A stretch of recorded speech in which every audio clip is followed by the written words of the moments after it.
La domestique épuisée s'est endormie dans le lit de son patron, sans imaginer qu'il rentrerait plus tôt à la maison et Claire Lefebvre n'avait jamais vraiment eu de place.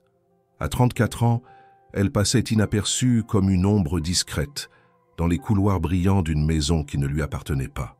Depuis 7 ans, elle nettoyait, astiquait, rangeait et réorganisait la grande demeure de Guillaume Lefebvre, un millionnaire à la fois respecté et inconnu que l'on disait discret, presque fantomatique. Il voyageait sans cesse, vivait entre 2 avions, 2 villes, 2 réunions d'affaires. Claire, elle, vivait entre 3 emplois, 2 heures de sommeil et une fatigue si profonde qu'elle était devenue une seconde peau. Le matin, elle faisait des ménages dans un petit hôtel du quartier latin. L'après-midi, elle s'occupait d'une dame âgée dans le 15e arrondissement. Et le soir, elle traversait Paris en silence pour venir ici, dans cette maison qui n'avait d'âme que dans les objets qu'elle contenait. Pourtant, parmi toutes ses obligations, c'était cette demeure qui lui offrait le plus de silence, de répit, d'oubli. Le marbre froid des escaliers, les rideaux lourds qui tamisaient la lumière, la bibliothèque silencieuse, tout ici parlait d'absence et de solitude. Et c'était cela, paradoxalement, qui la réconfortait. Guillaume n'était jamais là. Elle n'avait échangé que quelques phrases avec lui en 7 ans. Des instructions brèves, données à distance. Il laissait des notes, des messages vocaux ou passait par son assistant. Elle savait à peine à quoi il ressemblait.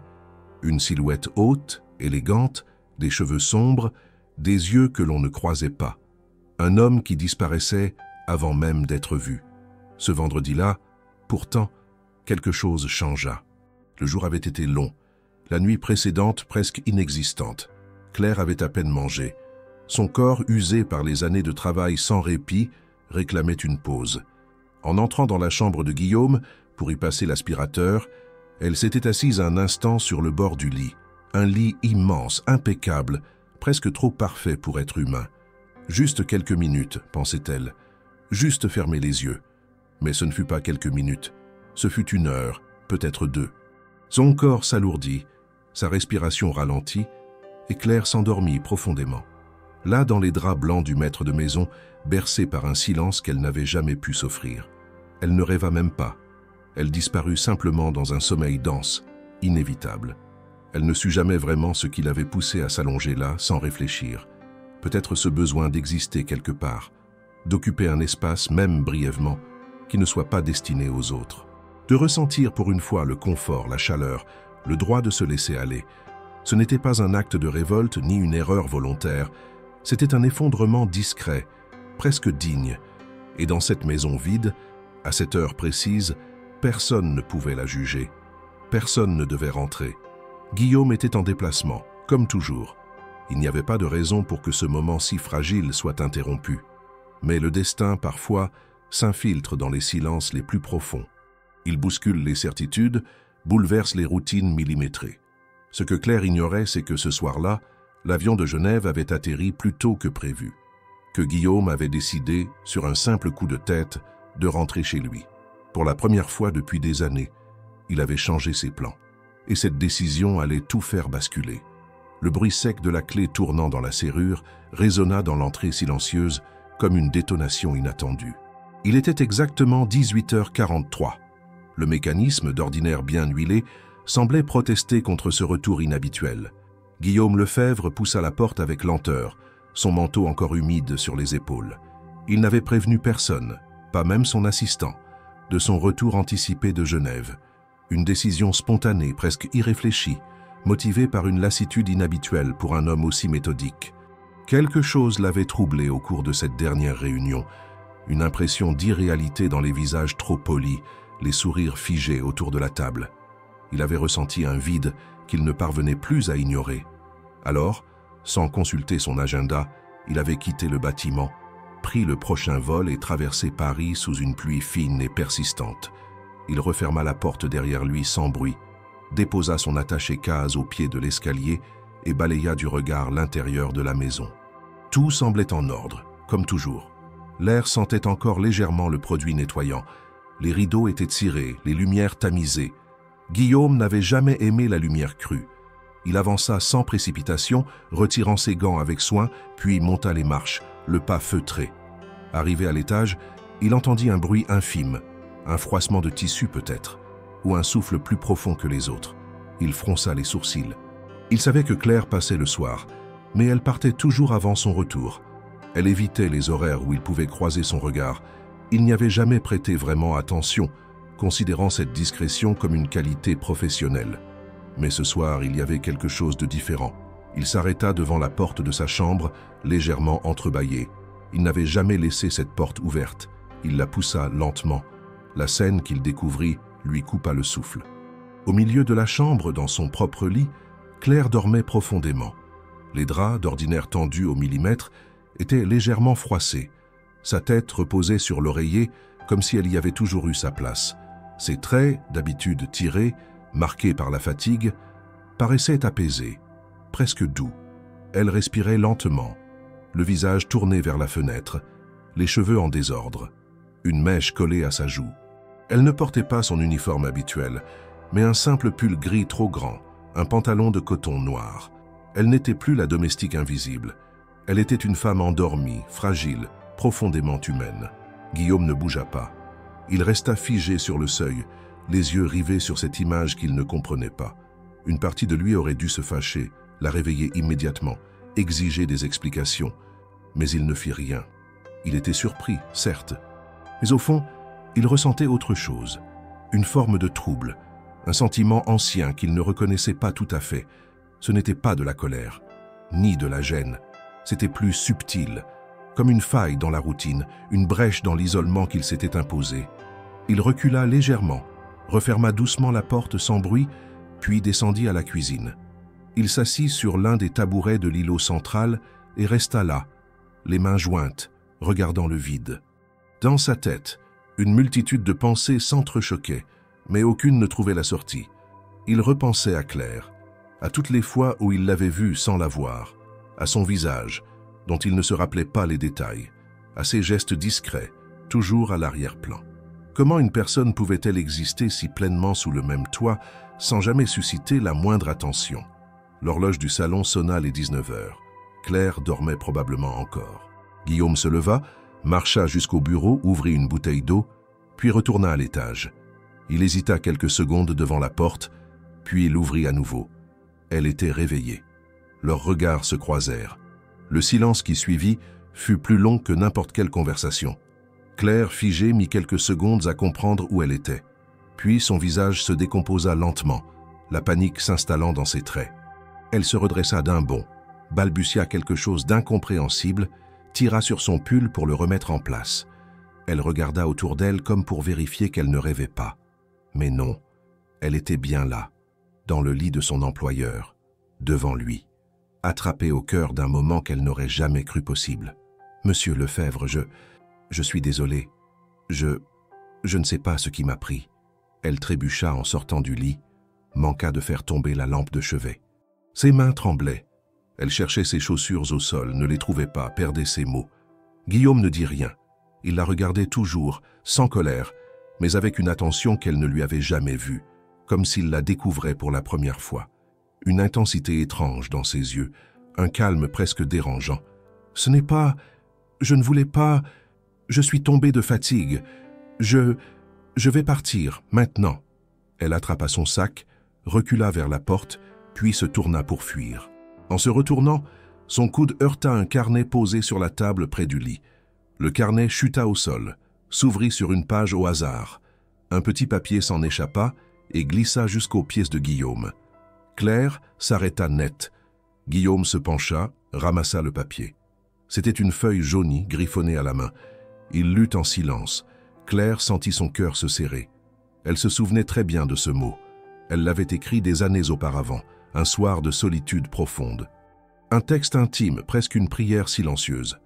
Elle l'avait glissé dans ce carnet par automatisme, persuadée qu'il ne serait jamais lu. Il leva les yeux vers elle. Il ne parlait toujours pas. Elle sentit ses jambes fléchir, le monde vaciller. Puis, sans dire un mot, elle tourna les talons et s'enfuit en courant dans l'escalier, laissant derrière elle son sac, ses chaussures et une part d'elle-même qu'elle ne pourrait jamais récupérer. Guillaume resta là, debout, tenant le papier entre les doigts. Ce n'étaient pas seulement les mots qu'il avait lus qui l'avaient figé. C'était la voix qu'il y avait entendue, la sienne. Les escaliers grinçaient sous les pas précipités de Claire. Elle fuyait sans se retourner, traversant le couloir comme une ombre traquée. Le souffle court, les joues brûlantes. Elle se sentait nue, démasquée, trahie par sa propre faiblesse. Elle atteignit le rez-de-chaussée en trébuchant, ouvrit la porte d'entrée à la volée et disparut dans la nuit humide sans même penser à récupérer ses affaires restées dans la chambre. Le froid mordit aussitôt ses bras nus, mais elle n'y prêta aucune attention. Ce n'était pas la température qui la glaçait, mais ce qui venait de se produire. Guillaume Lefebvre, son employeur, l'avait trouvée endormie dans son lit. Pire encore, il avait lu ce billet. Ce petit bout de papier qu'elle croyait à jamais oublié, écrit une nuit d'hiver où elle n'avait plus la force de lutter contre cette sensation constante d'invisibilité. Elle se souvenait de chaque mot, chaque phrase, chaque virgule. Elle y avait déversé sa solitude, son sentiment d'effacement, cette impression d'être transparente au monde entier. Le papier était vieux, jauni, une lettre à personne qu'elle n'avait jamais destinée à quelqu'un. Une confession silencieuse, enfouie entre les pages d'un vieux carnet qu'elle utilisait autrefois pour noter les courses, les listes de produits, les tâches à faire. Elle ne savait même pas pourquoi elle l'avait gardé. Le visage de Guillaume lui revenait en mémoire. Il n'avait rien dit, pas un mot, pas un geste brusque, pas de colère, pas de reproche.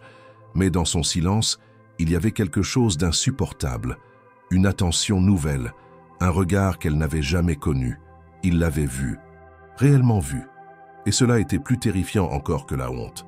Elle marcha longtemps sans savoir où elle allait. Les rues de Paris, familières, devenaient floues sous les larmes qu'elle refusait de laisser couler. Son esprit tournait en boucle, réécrivant la scène, imaginant 1000 réactions qu'elle aurait pu avoir, 1000 façons de s'expliquer, mais aucune ne tenait. Elle avait trahi une règle implicite de son métier, ne jamais franchir les frontières invisibles entre sa vie et celle de son employeur. Et elle l'avait fait de la manière la plus intime, la plus déconcertante. Elle finit par s'arrêter sur un banc, dans un petit square désert. Le vent agitait doucement les feuilles mortes. Elle était pieds nus, les cheveux en désordre, son pull humide de bruine. Elle ressemblait à une fugitive ou à une enfant perdue. Elle sortit son téléphone, hésita à appeler son autre employeuse, ou même son amie du 15e arrondissement. Mais que dire?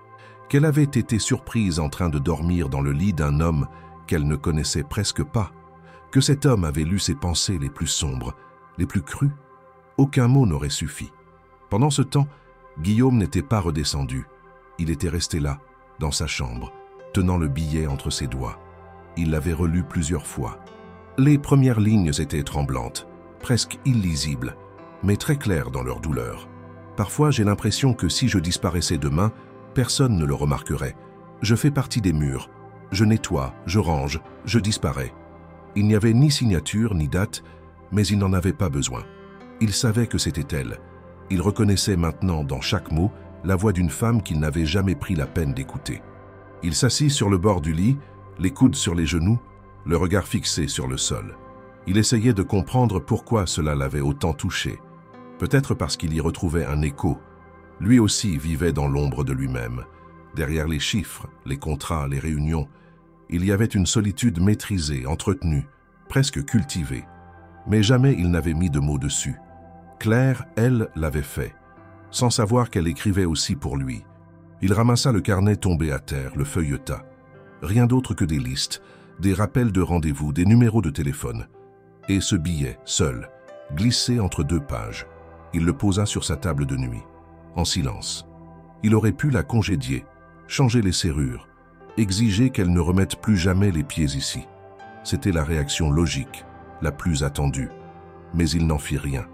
Il ne voulait pas précipiter une décision. Pas cette fois. Il descendit à la cuisine, trouva les chaussures de Claire dans un coin posé contre le mur. Son sac gisait près de l'entrée. Il le prit, l'ouvrit. À l'intérieur, un carnet de tickets de métro, un vieux porte-monnaie en tissu usé, quelques barres de céréales, un paquet de mouchoirs. Rien d'incongru, rien d'extraordinaire. Une vie simple, modeste, ordinaire, qui contrastait tellement avec le luxe silencieux de cette maison. Il se dit qu'il devrait la rappeler, ou au moins lui écrire. Mais il hésita. Trop de questions restaient en suspens. Que pensait-elle vraiment? Pourquoi avait-elle gardé ce billet? Pourquoi maintenant? Et surtout, pourquoi cela le bouleversait-il autant? Claire, de son côté, ne rentra pas chez elle cette nuit-là. Elle trouva refuge chez une collègue qui lui offrit un canapé et une couverture. Elle ne dit rien de ce qui s'était passé, juste qu'elle avait besoin de quelques jours loin de tout. Elle passa la nuit à fixer le plafond, à écouter le bruit du réfrigérateur, à essayer de calmer son cœur battant. Le lendemain matin, elle se leva tôt, retourna dans le 15e pour aider Madame Béchet à se lever, préparer son petit déjeuner, faire ses courses. Elle fit son travail comme si de rien n'était, mais chaque geste était lourd, chaque pensée retournait à la chambre, au lit, au regard de Guillaume. Elle savait qu'elle devait retourner à la maison Lefebvre pour récupérer ses affaires. Mais elle n'en avait pas la force. Pas encore. Elle redoutait cette confrontation, cette possibilité d'un renvoi, ou pire encore, d'un silence poli qui effacerait tout ce qui s'était passé. Pendant 2 jours, elle attendit. Le téléphone ne sonna pas. Aucun message, aucun mot. Ce silence, loin de la soulager, l'écrasa davantage. Elle aurait préféré une colère, un rejet. Mais ce vide la rendait folle. Elle ne savait pas ce qu'il pensait, ce qu'il attendait. Et elle, que voulait-elle vraiment? Être oubliée? Pardonnée? Reconnue? Le 3e jour, elle se leva plus tôt que d'habitude, prit une grande inspiration et décida d'y retourner. Non pour demander pardon, ni pour se justifier, mais pour affronter ce qu'elle avait déclenché, pour retrouver ce billet qu'elle n'aurait jamais dû laisser derrière elle. Claire se tenait devant la grille de la maison, figée. Il était un peu plus de 8 heures du matin, un jeudi gris et froid. Le genre de matin qui rend tout plus lourd, plus lent, plus hésitant. Elle était arrivée 20 minutes plus tôt, mais n'avait pas encore osé appuyer sur l'interphone. Une voiture passa, le bruit de ses pneus humides couvrit un instant le silence. Claire, les doigts glacés, respirait lentement, comme pour se convaincre de ne pas tourner les talons et disparaître. Depuis cette nuit brutale où tout avait basculé, elle avait imaginé 1000 versions de ce qui allait se passer. Une lettre de renvoi, une confrontation froide, une humiliation silencieuse ou pire, l'indifférence. Elle avait dormi peu, mangé encore moins, et chaque minute passée loin de cette maison l'avait rendue plus incertaine de ce qu'elle devait faire. Mais aujourd'hui, elle ne pouvait plus attendre. Elle devait reprendre ses affaires, dire quelque chose, n'importe quoi, et affronter ce qu'elle avait provoqué. Ce n'était pas une question de travail ou de statut, c'était une question de dignité. Elle appuya finalement sur le bouton de l'interphone. Un court silence, puis un grésillement sec. « Oui » fit une voix qu'elle ne reconnut pas tout de suite. Elle hésita, puis répondit, la voix plus rauque qu'elle ne l'aurait voulu. « C'est clair, je viens récupérer mes affaires. Je ne resterai pas. » Un clic métallique lui répondit. Le portail se déverrouilla. Elle entra, traversa l'allée de gravier, chaque pas résonnant comme un écho de son propre trouble. La porte d'entrée était entr'ouverte. Elle la poussa. Guillaume Lefebvre l'attendait dans le vestibule. Il était vêtu simplement comme rarement. Un pull noir, un pantalon gris. Pas de veste, pas de montre. Juste lui, debout, les mains croisées devant lui, le regard calme, opaque. « Bonjour Claire, dit-il. » Elle s'arrêta net, surprise d'entendre son prénom. Ce fut la première fois, en 7 ans, qu'il l'appelait ainsi.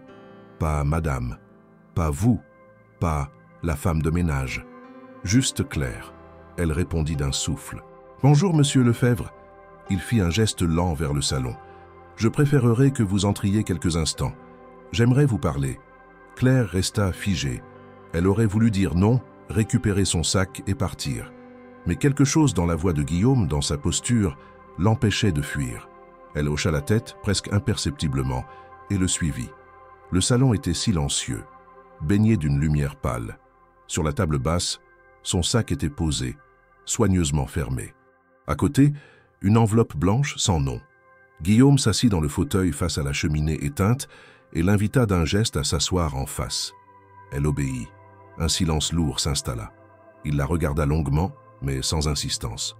Son regard n'était ni dur ni distant. Il était concentré, comme s'il cherchait à la comprendre sans la juger. « J'ai lu votre billet », dit-il finalement. Claire sentit une vague de chaleur monter jusqu'à son visage. Elle baissa les yeux. « Je suis désolé. Je ne voulais pas que vous le voyiez. C'était vieux. Un moment de faiblesse. Ça ne vous concernait pas. Mais vous l'avez écrit ici, dans cette maison. » Elle acquiesça, à peine. « Je n'avais nulle part d'autre. Ce soir-là, j'étais épuisé. J'ai écrit comme d'autres pleurent. Je pensais que personne ne lirait jamais ces mots. Guillaume se pencha légèrement en avant, les coudes sur les genoux. Est-ce vraiment ce que vous ressentez? Être invisible? Claire leva enfin les yeux vers lui. Il y avait quelque chose d'étrange dans cette question, une sincérité désarmante. Elle ne s'attendait pas à cela. Elle aurait préféré qu'il crie, qu'il soit furieux. Cette douceur inattendue la mettait encore plus mal à l'aise. « Oui, dit-elle, la plupart du temps. Ce n'est pas vous, c'est tout. Le travail, la ville, les gens. J'ai l'impression de ne pas exister autrement que par ce que je fais pour les autres. » Guillaume hocha lentement la tête. Il ne la contredisait pas. Il ne cherchait pas à la rassurer. Il écoutait. « Et dans mon lit ?» demanda-t-il sans agressivité. Claire serra les mains sur ses genoux. Ce n'était pas prémédité. Je ne suis pas montée pour dormir là. J'étais venue passer l'aspirateur comme tous les soirs, et je me suis assise, juste un instant, puis plus rien. Je me suis endormie. Ce n'était pas par irrespect, c'était une faille. Mon corps a lâché. Il ne répondit pas tout de suite. Puis, dans un murmure presque absent, il dit « Vous n'avez pas volé un lit, Claire. Vous avez juste cessé de tenir debout. Il n'y a pas de crime là-dedans. » Elle sentit un poids étrange quitter ses épaules. Ce n'était pas du pardon. Ce n'était pas un effacement de ce qui s'était passé. C'était une reconnaissance. Un regard porté sur elle, sur sa fatigue, sur sa présence. Une chose si rare qu'elle ne savait pas comment la recevoir. Guillaume se leva, fit quelques pas jusqu'à la fenêtre, puis se retourna. « J'ai pensé à vous renvoyer, c'était la solution la plus simple, mais je ne le veux pas, parce que pour la première fois, quelqu'un ici m'a dit la vérité. Et ce n'était pas par les mots, mais par ce silence, ce sommeil, ce billet. Ce n'est pas rien, Claire. » Elle le regardait, interdite. « Je ne sais pas ce que je dois faire, monsieur Lefebvre. Je ne vous demande rien pour l'instant. Rentrez chez vous, reposez-vous. Revenez quand vous voudrez, ou ne revenez pas. Mais sachez que vous n'êtes pas invisible. Pas ici. » Il posa la main sur l'enveloppe. « C'est votre billet. Je n'ai pas le droit de le garder. » Elle le prit, les doigts tremblants. « Merci, dit-elle, d'une voix à peine audible. » Il hocha la tête, puis sortit sans un mot. Claire resta seule dans le salon, la main serrant le papier. Elle comprenait peu ce qui venait de se passer. Rien n'était résolu, rien n'était terminé. Mais quelque chose avait commencé. Lentement, sans bruit. Une fissure dans le silence, un espace. Elle reprit son sac, sortit dans la lumière grise du matin. Elle ne savait pas encore si elle reviendrait. Mais pour la première fois depuis longtemps, elle marchait sans fuir. Le jeudi suivant, Claire était de retour dans la maison de l'avenue Victor Hugo. Elle n'avait pas annoncé sa venue, ni prévenu par message, ni envoyé de signal. Mais elle était venue. Le souffle un peu court, le cœur plus calme. La semaine écoulée avait été étrange. Dans son autre emploi, chez Madame Béchet, elle avait nettoyé, cuisiné, changé des draps, souri mécaniquement. Mais chaque soir, au moment de rentrer chez elle, une partie de son esprit restait dans cette maison silencieuse, à se demander ce que Guillaume faisait, s'il repensait à ce qui s'était passé, s'il relisait le billet. Elle s'était demandé, sans l'avouer, s'il espérait qu'elle reviendrait. Ce matin-là, elle était entrée comme à son habitude, sans que personne ne vienne l'accueillir. La maison était silencieuse, mais pas vide. Le manteau de Guillaume était suspendu à la patère près de la porte. Une tasse de café encore tiède reposait sur la table de la cuisine. Il était là, quelque part, peut-être dans son bureau, peut-être simplement en retrait, lui laissant l'espace de reprendre sa place sans pression, sans discours. Claire avait commencé par les tâches habituelles. Elle avait ouvert les fenêtres, changé les serviettes, aéré les pièces. Tout semblait identique et pourtant, elle percevait chaque chose différemment. Les murs paraissaient moins froids, les objets moins hostiles, comme si elle avait enfin été reconnue comme une présence à part entière, non plus comme une silhouette de passage. Vers 11 heures, elle descendit au sous-sol pour chercher un flacon de produit qu'elle ne trouvait plus dans la buanderie. Le sous-sol de la maison Lefebvre était vaste, compartimenté, un véritable labyrinthe de pièces inutilisées, d'étagères pleines de cartons fermés, de meubles anciens couverts de draps blancs. Elle connaissait cet endroit, mais seulement en surface. Elle n'avait jamais eu de raison de fouiller plus loin que nécessaire. Ce jour-là, pourtant, un détail attira son regard.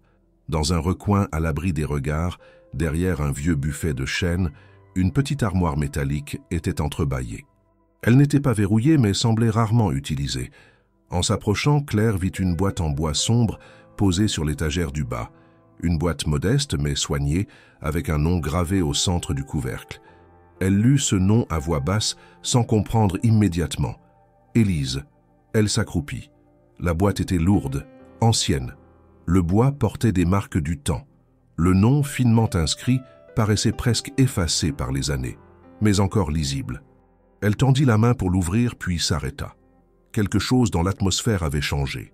Ce n'était pas de la peur ni de la culpabilité, mais un sentiment d'alerte, comme si elle entrait dans un territoire où elle n'avait pas été invitée. Elle reposa la boîte sans l'ouvrir. Le nom résonnait dans sa tête. Élise. Ce n'était pas un nom entendu dans la maison, pas celui d'une employée ni d'un parent évoqué en passant.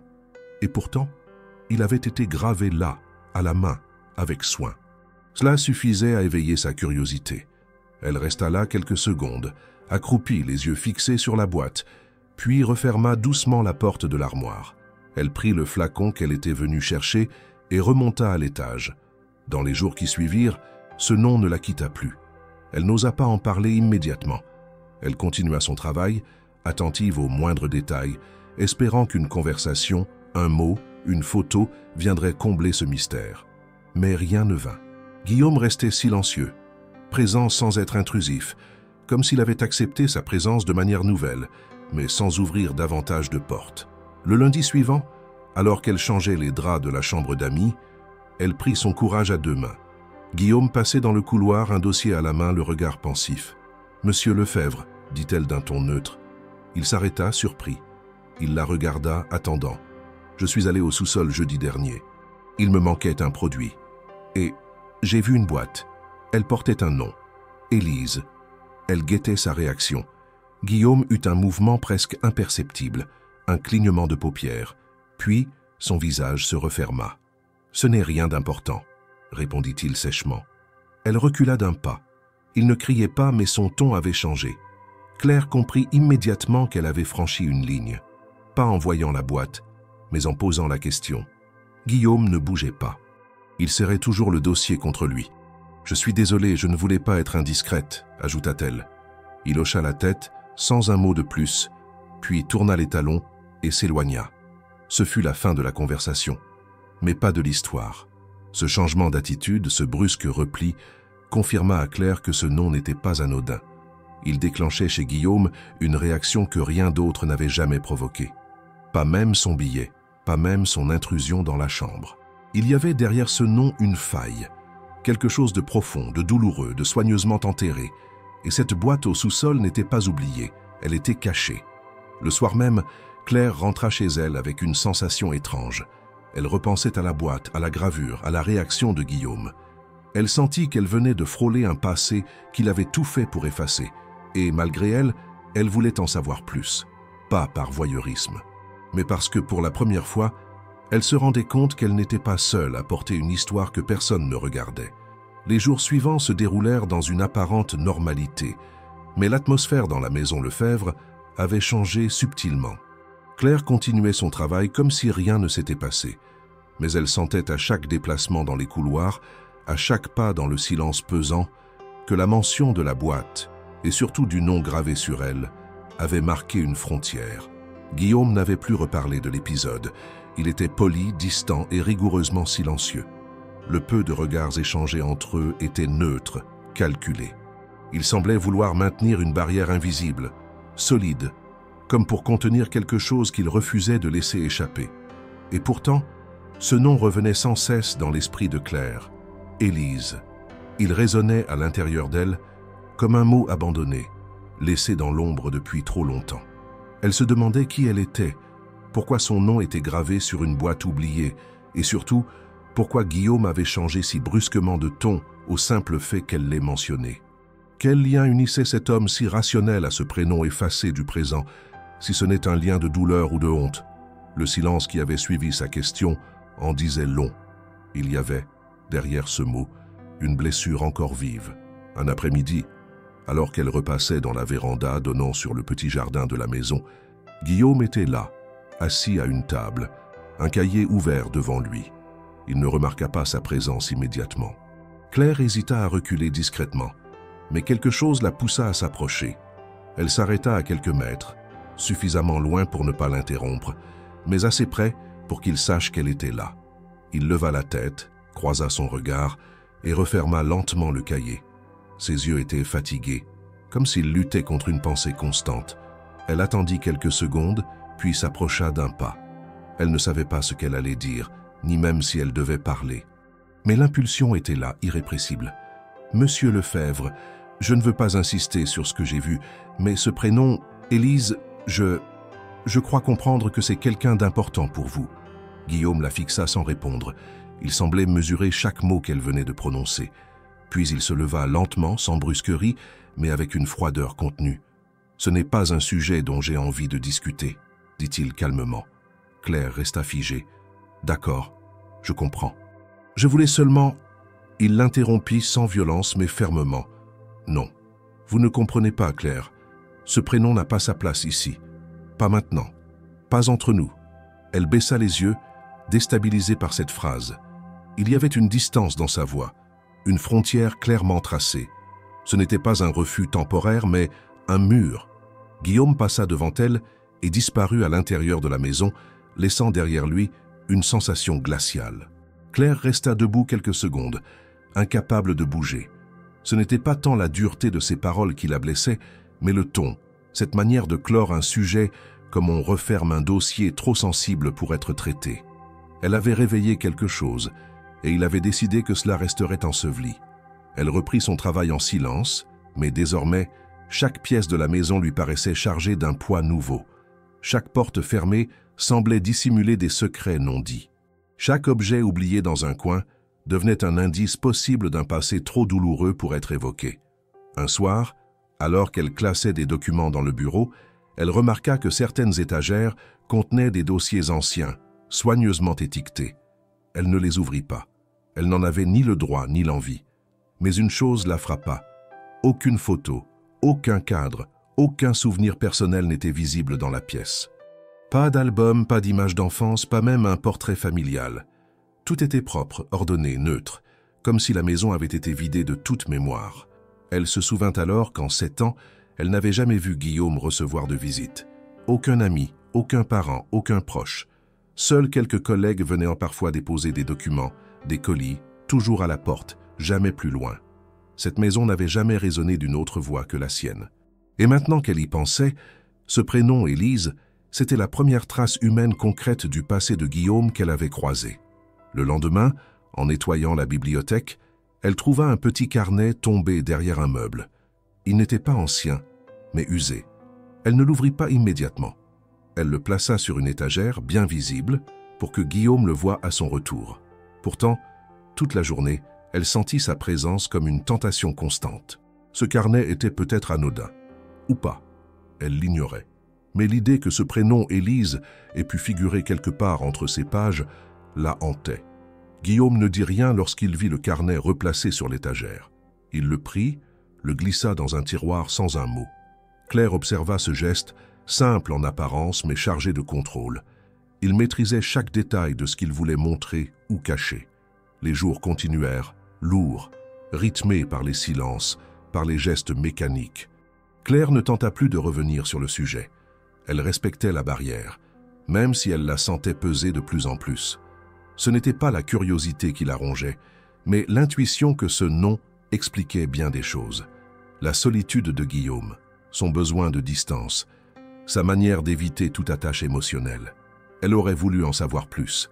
Pas pour se mêler de ce qui ne la regardait pas, mais parce qu'elle sentait qu'au cœur de ce silence se trouvait la clé d'un lien possible entre eux. Ce lien qu'elle n'aurait jamais pensé exister un jour, mais qui, lentement, prenait forme à travers ce qu'il ne disait pas. Et ce prénom, Élise, en devenait le centre. Mais Guillaume avait parlé. Et Claire avait compris. Pour l'instant, Élise devait rester un nom interdit. Le vent d'octobre soufflait fort ce matin-là sur les toits de Paris, secouant les volets de la maison Lefebvre. À l'intérieur, la routine se poursuivait dans un calme presque mécanique.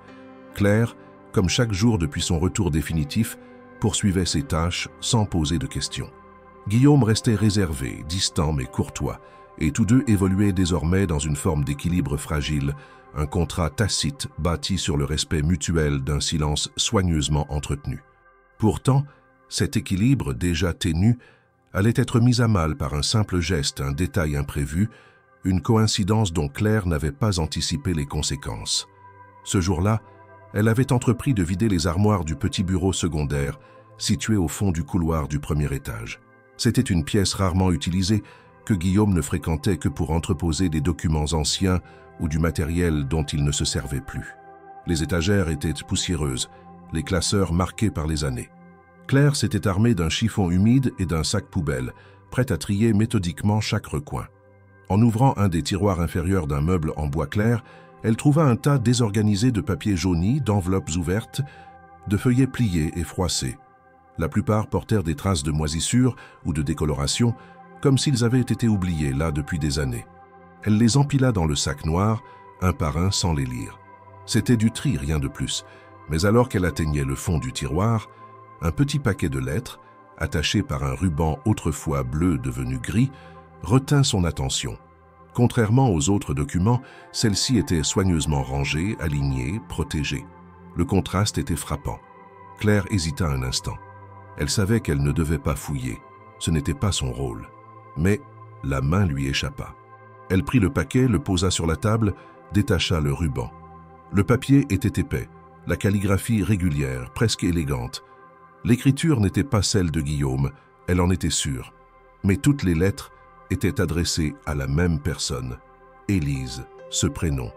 Encore lui, gravé sur une boîte oubliée, interdit dans une conversation, rejeté sans appel. Et maintenant, inscrit sur une série de lettres soigneusement conservées, mais non envoyées.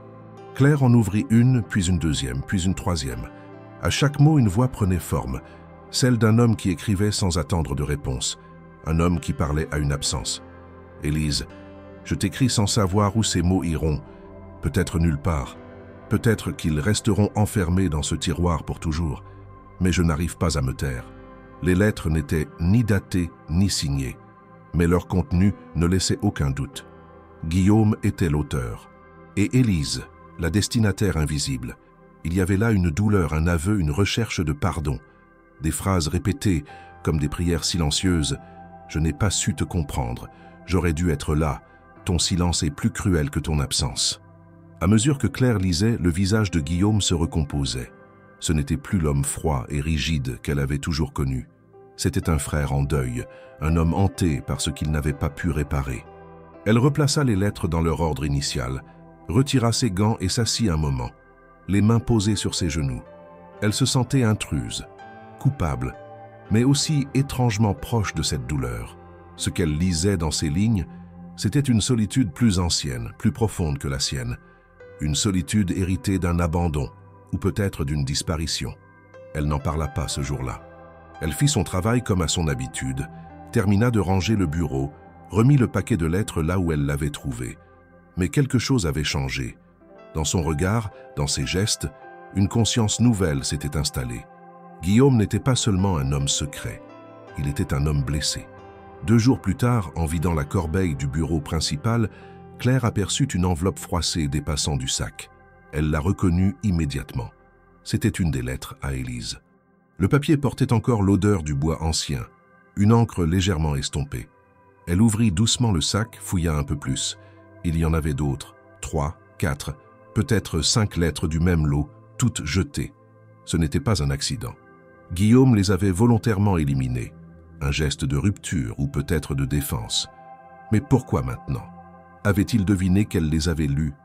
Ou bien était-ce un geste sans lien, une tentative personnelle de clore un chapitre jamais refermé? Claire hésita longuement, puis prit les lettres, les plia discrètement et les glissa dans la poche intérieure de son manteau.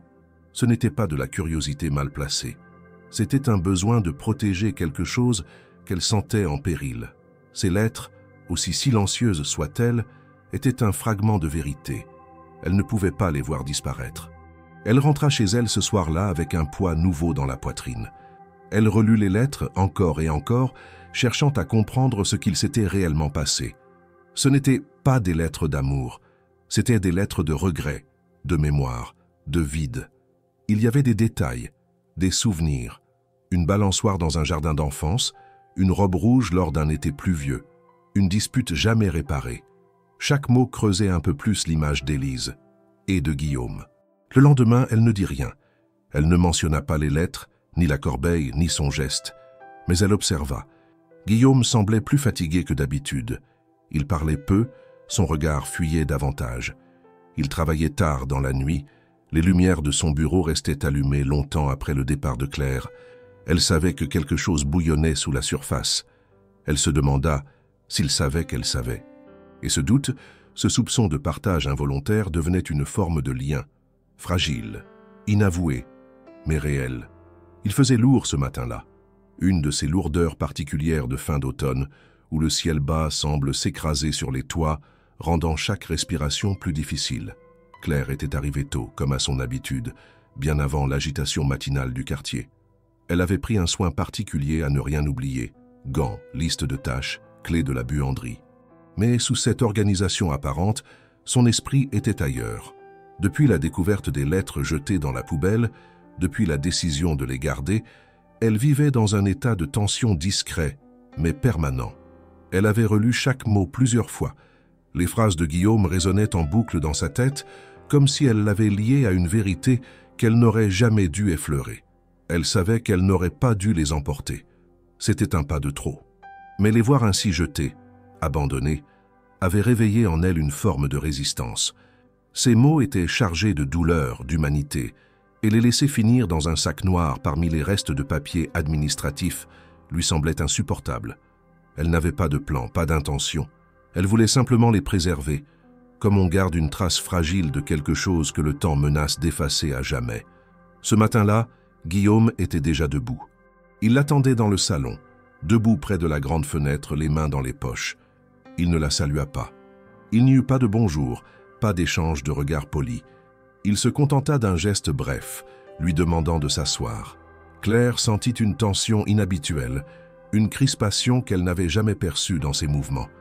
Elle obéit, silencieuse. « J'ai une question simple à vous poser, » dit-il sans détour. « Avez-vous lu mes lettres ?»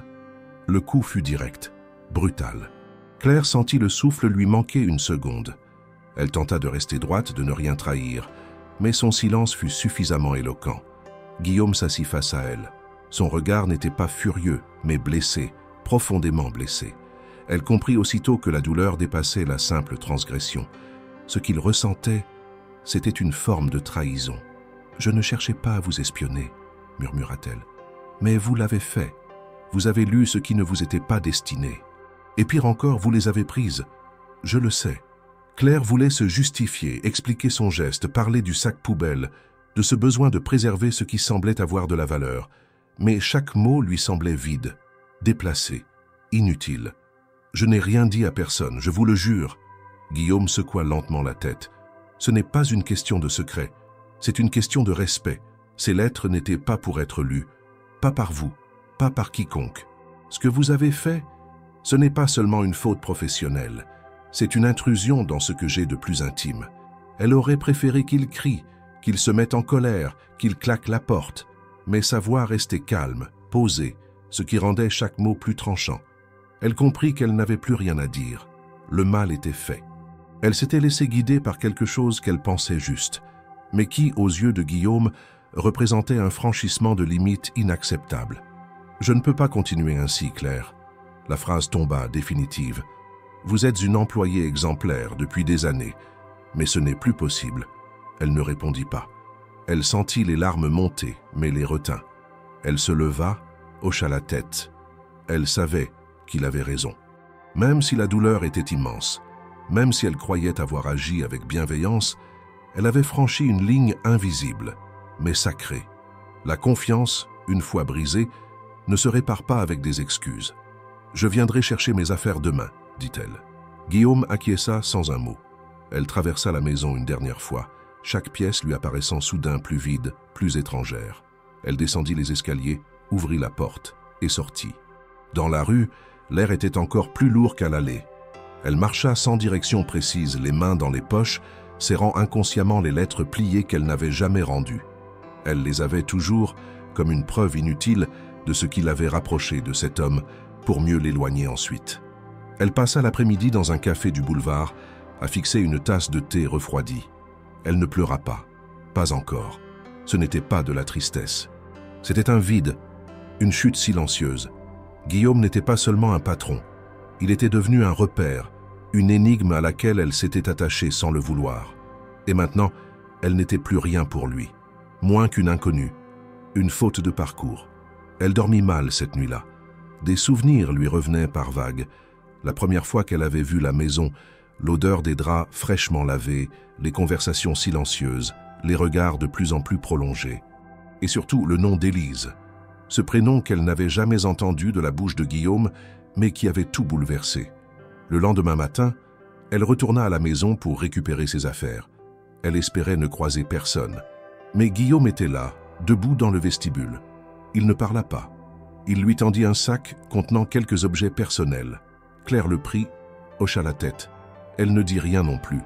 Le silence était total, mais chargé. Quelque chose flottait dans l'air, comme un adieu inachevé, un regret non dit. Avant de sortir, elle s'arrêta, tourna la tête vers lui, les lèvres tremblantes. « J'ai compris. Même si j'ai mal agi, je comprends. Et je suis désolé. » Il ne répondit pas tout de suite. Puis, simplement, « Je sais. » Elle referma la porte derrière elle. Ce fut la dernière fois qu'elle vit l'intérieur de la maison Lefebvre. Du moins, c'est ce qu'elle croyait, car la fin, elle ne l'avait pas encore vue venir. Claire avait repris sa routine comme on remet des vêtements anciens, ceux qu'on connaît trop bien pour qu'ils réconfortent encore. Elle s'était investie davantage dans ses autres emplois, allongeant ses journées pour combler le vide que la maison Lefebvre avait laissé. Elle s'était appliquée à s'éloigner mentalement de ce qu'elle avait vécu là-bas, mais certains détails revenaient, malgré elle, comme des échos persistants. Le silence du grand salon, le claquement discret des portes, les pas feutrés sur le tapis du couloir, et surtout, le regard que Guillaume avait posé sur elle ce dernier matin. Ce regard n'avait rien hurlé, rien supplié, mais il disait tout. Il disait surtout qu'il ne voulait plus rien dire. Le temps passa plus vite qu'elle ne l'aurait cru. 2 semaines, puis 3. Elle avait cessé d'espérer un geste, un mot, une réparation. Elle n'était pas de celles qui frappent aux portes qui se ferment. Et puis un jour, sans prévenir, la réalité la rattrapa. Un appel téléphonique, un numéro inconnu, une voix posée, presque administrative. « Bonjour, Madame Claire Morin. Je suis maître Delmas, notaire de Monsieur Guillaume Lefebvre. Seriez-vous disponible pour un rendez-vous au cabinet?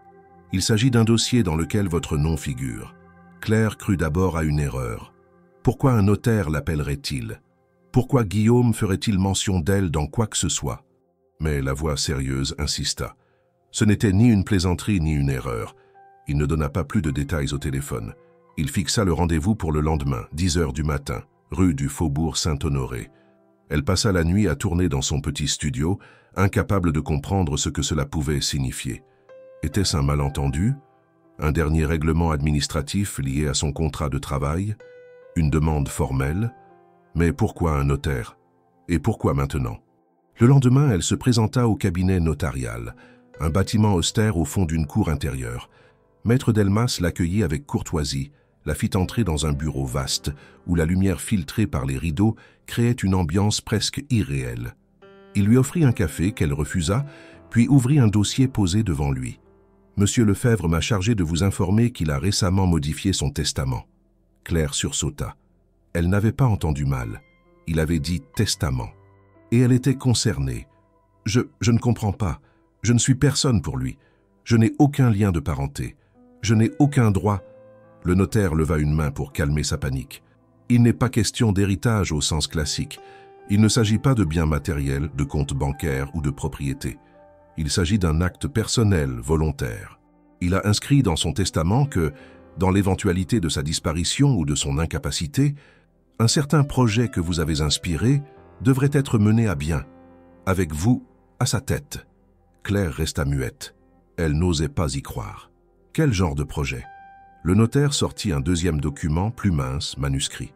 Une maison d'accueil, un centre destiné aux femmes en situation précaire, en rupture familiale, sociale ou économique. L'idée, selon ses mots, vous revient entièrement. Il affirme que vous êtes la première à l'avoir exprimée, par écrit, dans un mot qu'il a lu et qu'il a conservé. Il parle de ce billet comme d'un déclencheur. Il écrit « Elle a vu ce que je cachais, sans juger. Elle a reconnu une douleur qu'elle portait elle aussi. Je veux que quelque chose de juste naisse de cette rencontre. » Claire sentit une boule se former dans sa gorge. Elle reconnut immédiatement la référence au billet qu'elle avait écrit. Elle croyait l'avoir perdu dans la confusion de cette nuit, mais Guillaume ne l'avait pas détruit. Il l'avait gardé. Et maintenant, il en faisait un pilier d'un projet qu'elle n'avait jamais osé rêver. « Il m'inclut dans ce projet ? Pour y travailler ?» demanda-t-elle, la voix tremblante. « Pour le diriger. À condition que vous acceptiez, bien sûr. Rien ne vous y oblige. » Mais il a laissé les premiers fonds disponibles pour lancer les démarches, créer l'association, louer les locaux, embaucher une équipe. Tout a été prévu. Vous êtes libre de refuser. Mais il vous a nommé comme référente principale. Claire resta assise, incapable de parler. Dans sa tête, des milliers de pensées s'entrechoquaient. Elle revoyait les mois passés dans la maison, les gestes, les silences, les malentendus. Elle pensait au moment où il l'avait licenciée, à sa douleur, à cette séparation brutale. Et maintenant, ce retournement, ce cadeau inattendu, incompréhensible. Il ne l'avait pas oublié, il ne l'avait pas rejeté. Il avait transformé son erreur en fondation. « Est-ce qu'il va bien ?» finit-elle par demander. « Il est en vie, mais il a demandé à ne pas être contacté pour l'instant. Il souhaite que vous preniez votre décision seul, sans influence. Il n'est pas à Paris actuellement. » Claire sortit du cabinet notarial sous un ciel encore gris, mais plus clair qu'auparavant. Elle marcha longtemps dans les rues du centre, les épaules chargées d'un poids étrange. Ce n'était plus la honte. Ce n'était pas encore de la joie. C'était une responsabilité. Guillaume l'avait vue, réellement vue, et au lieu de fermer la porte à jamais, il lui avait confié quelque chose de précieux. Non pas pour se racheter, mais pour continuer ce qui avait commencé, sans même qu'il le sache, le jour où elle s'était endormie dans son lit. Elle passa la soirée à relire les documents, à tracer des lignes, à griffonner des idées. Elle ne savait pas comment faire. Elle n'avait jamais dirigé de projet, encore moins social, mais au fond d'elle, une certitude s'installait. Ce n'était pas un hasard. Ce projet, elle y avait pensé des années auparavant, sans jamais y croire. Et maintenant, quelqu'un y croyait pour elle. Le lendemain, elle rappela le cabinet de Maître Delmas. « Dites à Monsieur Lefebvre que j'accepte. » Les jours qui suivirent furent à la fois denses et silencieux. Claire, désormais chargée de donner vie au projet de maison d'accueil, se retrouva confrontée à une réalité qu'elle n'avait jamais anticipée. Devoir décider.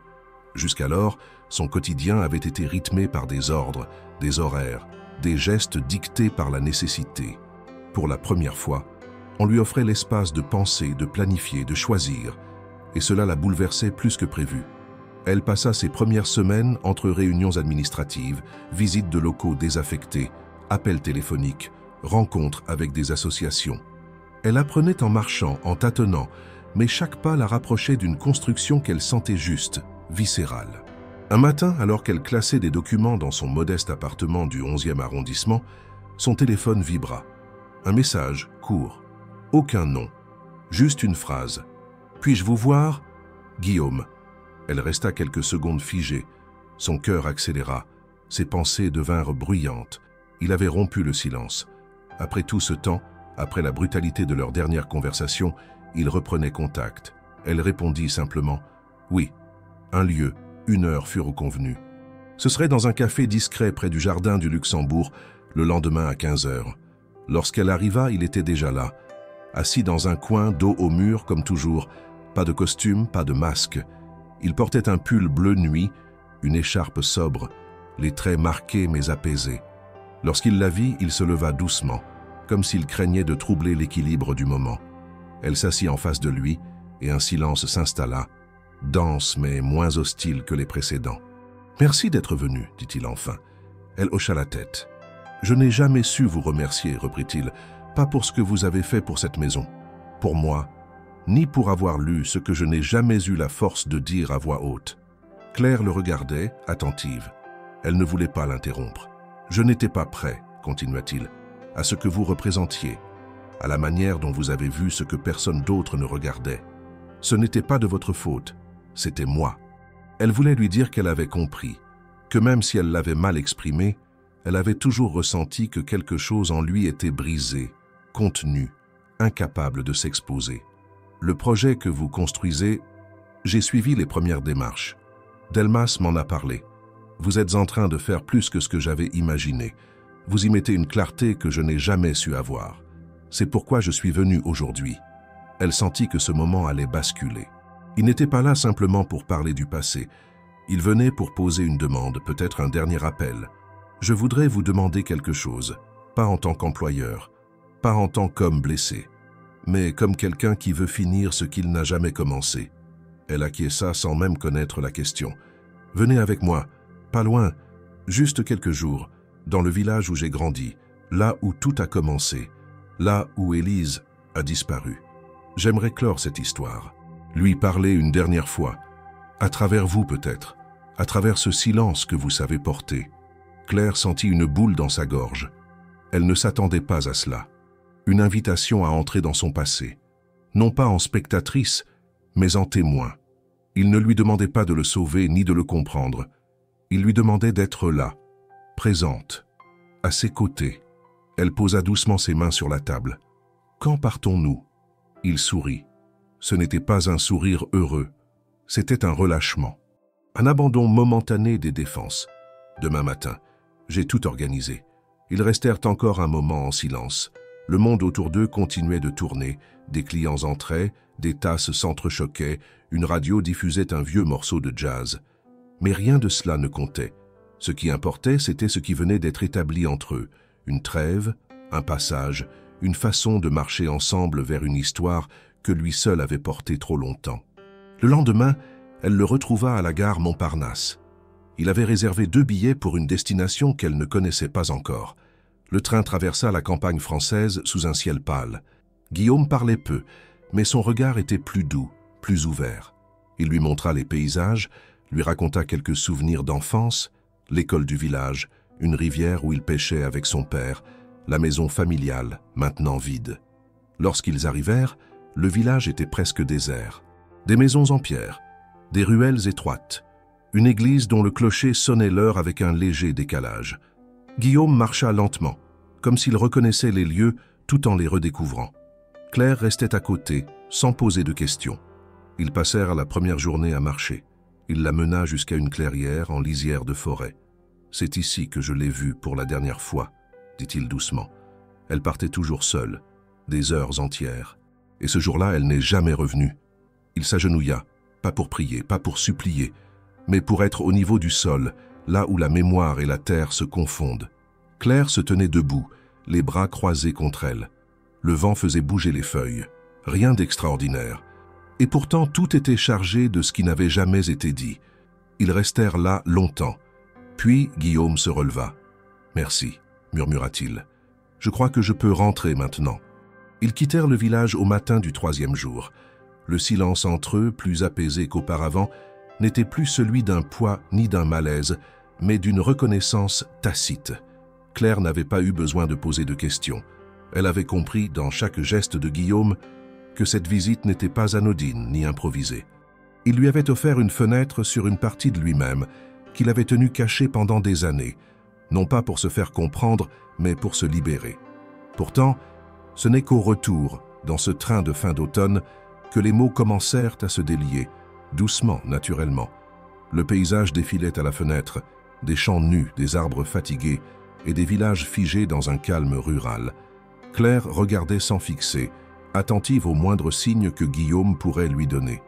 Il n'avait rien dit depuis leur départ, mais ses mains, jointes sur ses genoux, tremblaient légèrement. Finalement, ce fut lui qui rompit le silence, sans la regarder.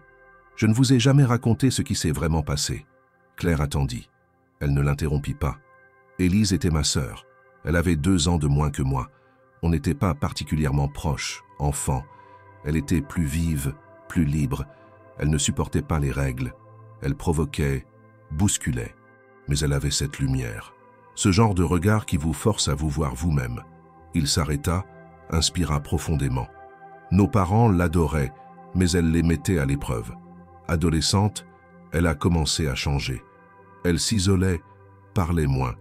J'étais déjà à Paris à la fac, et je voyais ça de loin, trop de loin. Claire ne bougeait pas. Elle devinait la suite, mais elle ne voulait pas la devancer. Un été, je suis rentré. Elle avait 19 ans. Je l'ai trouvée dans un état que je n'ai pas su comprendre. Elle riait trop fort ou restait des heures sans dire un mot. Elle sortait la nuit, dormait le jour. J'ai cru qu'elle exagérait. J'ai cru que c'était une manière d'attirer l'attention. Il tourna la tête vers la fenêtre. Une ombre passa dans ses yeux. On s'est disputé. Je lui ai dit qu'elle devait grandir, se reprendre, arrêter de faire semblant. Elle m'a regardé comme si j'étais un étranger. Elle m'a dit « Tu ne vois rien ». Et elle est partie. Il fit une pause. Claire pouvait presque entendre la résonance de cette phrase dans sa mémoire. Ce fut la dernière fois. Elle n'est jamais revenue. On a fouillé la forêt. On a questionné les voisins. Rien. Pas de lettres. Pas de corps. Juste le vide. Claire ferma les yeux un instant pour accueillir la violence de ce qu'il venait de confier. Ce n'était pas une disparition anodine. C'était une fracture, une absence qui ne cicatrisait pas. J'ai tout fait pour ne pas y penser. Je me suis noyé dans le travail. J'ai acheté cette maison. J'ai mis des murs autour de moi et j'ai banni son prénom. Parce que chaque fois que je le prononçais, je me rappelais que je l'avais laissé partir sans comprendre. Il tourna enfin les yeux vers elle. Et puis vous êtes arrivés. Vous étiez déjà là, bien sûr. Mais je veux dire, vous, ce que vous avez écrit, ce que vous avez vu, ce que vous avez lu, ce que vous avez osé me renvoyer. Elle baissa le regard, bouleversée. Elle ne savait pas quoi répondre. Ce n'était pas un remerciement qu'il lui offrait. C'était une mise à nu. Vous m'avez forcé à regarder ce que j'évitais depuis 20 ans. Vous avez donné un nom à quelque chose que je ne savais plus nommer, la solitude. Le train ralentissait. Ils approchèrent de Paris. Guillaume reprit d'une voix plus basse. « Je ne vous demande pas de porter cela, ni de le comprendre entièrement. Mais j'avais besoin que quelqu'un sache, que quelqu'un entende. Pas pour alléger ma conscience, juste pour ne plus être seul avec ça. » Claire posa doucement sa main sur la sienne. Ce fut un geste simple, direct, sans promesse, sans explication. Elle voulait lui dire qu'elle avait entendu, qu'elle ne fuirait pas. À leur retour, chacun reprit sa place. Mais plus rien n'était pareil. Claire ne retourna pas vivre dans l'ombre d'un couloir ou entre les horaires d'un ménage. Elle continua à construire le projet, soutenu discrètement par Guillaume. Il ne parlait plus d'Élise, pas tous les jours, pas même souvent, mais son prénom n'était plus tabou. Il flottait parfois dans l'air, accepté, posé sur une table ou au détour d'une phrase. Elle comprenait désormais pourquoi il avait réagi si violemment lorsqu'elle avait lu les lettres. Ce n'était pas seulement une question d'intimité. C'était un pan entier de sa vie, protégé par la honte et la douleur. Elle avait forcé une porte qu'il ne savait pas comment rouvrir. Mais au lieu de le briser, cela l'avait contrainte à reconstruire. Et elle aussi, dans ce parcours inattendu, guérissait peu à peu. Non pas de manière spectaculaire, mais par des gestes simples. Une parole écoutée, une tâche menée jusqu'au bout, un regard qui ne fuit plus. 2 solitudes qui s'étaient frôlées, percutées, et qui maintenant avançaient, côte à côte, sans certitude, mais avec une présence nouvelle. Une promesse d'ancrage, sans avoir besoin de la nommer. Paris s'éveillait lentement sous un ciel d'hiver, gris et uniforme, quand Claire poussa la porte vitrée de ce qui allait devenir la maison d'accueil. Le bâtiment, situé dans un ancien entrepôt réaménagé à la lisière du 20e arrondissement, avait encore l'allure brute de ses jours industriels. Murs en briques apparentes, poutres métalliques au plafond, sol en béton lisse. Mais au centre de cette structure nue, elle voyait déjà autre chose.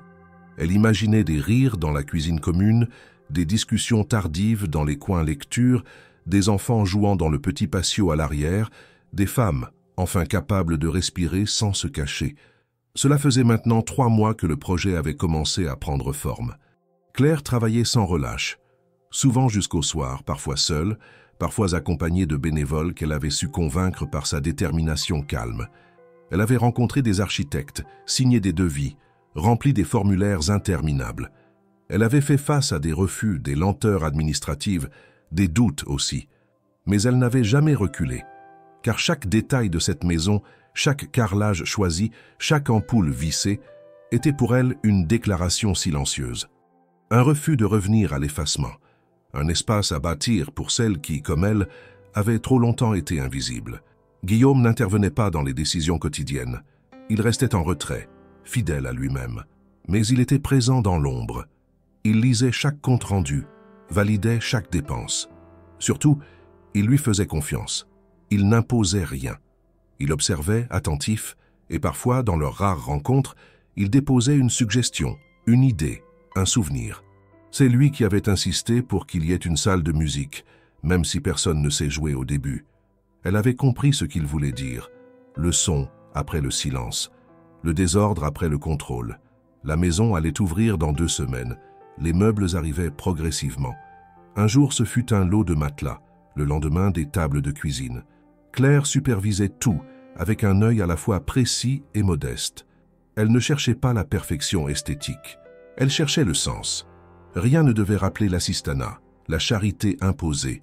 Tout devait être pensé pour redonner une forme de dignité, de chaleur, d'ancrage.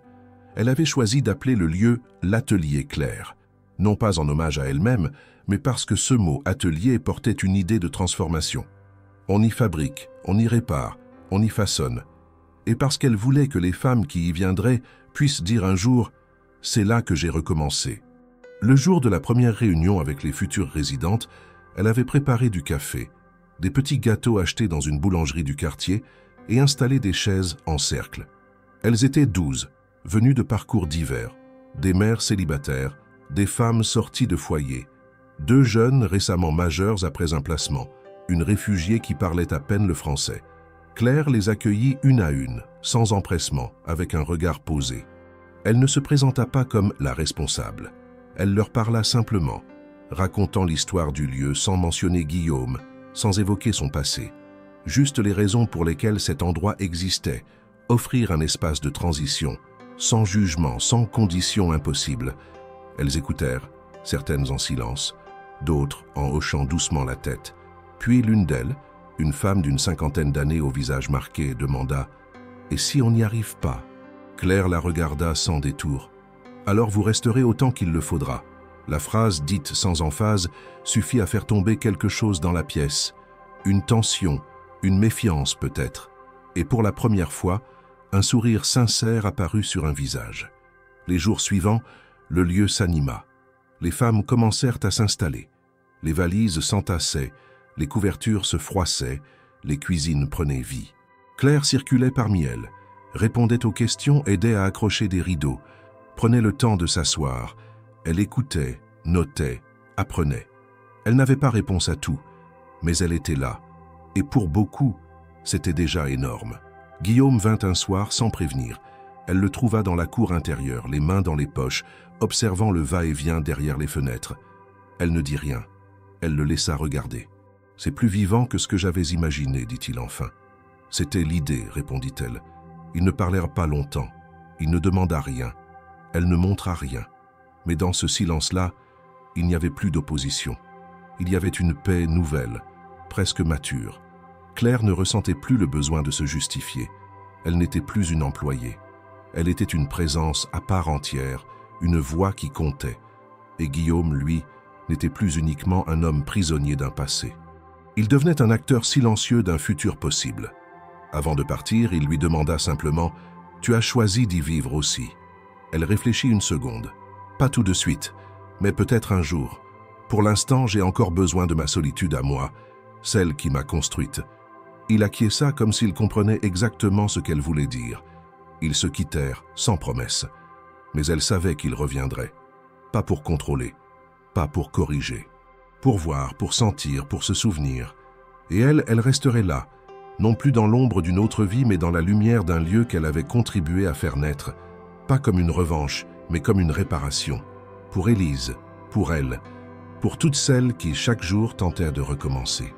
La lumière de fin d'après-midi glissait doucement à travers les grandes vitres de l'atelier Claire, projetant sur le sol des reflets dorés qui dansaient au rythme des rires venus de la cuisine. L'odeur du pain encore chaud, les voix mêlées des femmes discutant autour de la grande table commune, le bruit des tasses posées sans cérémonie, tout témoignait d'une vie simple, mais retrouvée. Claire avançait lentement dans le couloir, un cahier à la main, notant des observations ici et là. Elle salua 2 adolescentes qui sortaient d'un atelier d'écriture, esquissa un sourire à une mère berçant son bébé près d'une fenêtre. Elle connaissait chacune d'elles par leurs prénoms, leurs habitudes, leurs fragilités, leurs élans aussi. Elle ne surveillait pas, elle accompagnait. Elle n'encadrait pas, elle soutenait. Cela faisait un peu plus d'un mois que la maison avait officiellement ouvert ses portes. Les premiers jours avaient été chaotiques, bien sûr. Des peurs réactivées, des règles à poser, des habitudes à créer. Mais très vite, un équilibre s'était installé. Pas parfait, pas linéaire, mais réel. Les femmes se parlaient, s'entraidaient, préparaient ensemble les repas. Certaines participaient à des ateliers, d'autres cherchaient un emploi. Quelques-unes, simplement, reprenèrent le droit de ne rien faire pendant un moment. Et Claire, au milieu de tout cela, tenait la barre sans imposer de cap rigide. Elle était le point fixe, la présence tranquille autour de laquelle tout s'organisait. Guillaume n'était pas venu depuis plusieurs semaines. Il n'avait jamais annoncé ses visites et Claire n'avait jamais attendu qu'il le fasse. Elle n'avait pas besoin de sa validation. Le projet avançait, vivait, et elle savait qu'il le savait.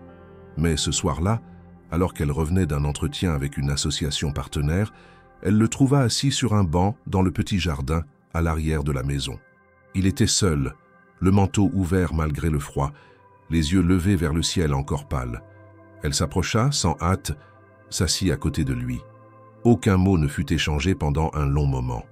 Le silence entre eux n'était plus un espace de distance. C'était devenu un langage, une façon d'être ensemble sans s'envahir. « Je suis passé devant 2 fois sans entrer », dit-il finalement. Et puis j'ai vu une des jeunes femmes sortir avec un panier de linge, rire au téléphone, et j'ai su que tout allait bien ici. Claire tourna légèrement la tête vers lui, le visage paisible. Ce n'est pas parfait, mais c'est vivant. C'est plus que ce que j'avais espéré. Il marqua une pause. Tu as fait de cet endroit quelque chose d'humain, et tu n'as pas eu besoin de moi pour ça. Claire ne répondit pas. Ce n'était pas de l'orgueil. C'était une vérité qu'il venait de reconnaître à voix haute, et cela suffisait. « Je pense à Élise tous les jours », reprit-il, « mais ce n'est plus la même douleur. Ce n'est plus une absence. C'est une présence différente, comme si elle avait enfin un endroit où exister sans me détruire. » Claire baissa les yeux, émue. Il ne cherchait pas à tourner la page. Il apprenait à vivre avec ce qu'il ne pourrait jamais corriger. C'était peut-être cela, la paix véritable. Ils restèrent encore quelques minutes sur le banc avant que Guillaume ne se lève. « Je ne reviendrai pas souvent, dit-il. Ce lieu est à toi maintenant. À elle. Il faut que je trouve mon propre chemin, ailleurs. » Claire se leva à son tour. « Merci de m'avoir permis de faire ça. » Il sourit simplement puis tourna les talons. Elle le regarda s'éloigner sans tristesse. Il n'y avait pas de fin à écrire. Juste une étape franchie, une transition assumée. Ce soir-là, Claire prit un plateau dans la cuisine, y posa un bol de soupe, un morceau de pain, un fruit. Elle monta lentement jusqu'à la petite chambre aménagée à l'étage, celle qu'elle s'était réservée depuis quelques jours, sans l'annoncer. Elle n'avait pas encore osé y dormir, préférant rentrer chez elle après le travail. Mais ce soir, quelque chose avait changé. Elle avait envie de rester, non par devoir, mais par choix. Elle entra, posa le plateau sur la table de chevet, s'assit sur le lit. Le matelas était encore ferme, les draps sentaient la lessive fraîche. Par la fenêtre entr'ouverte, elle entendait des éclats de voix venus du rez-de-chaussée, des bruits de vaisselle, une chanson à peine audible. Elle se déshabilla lentement, enfila un pull large, s'allongea. Elle ferma les yeux, et cette fois, elle ne s'endormit pas de fatigue. Elle s'endormit en paix.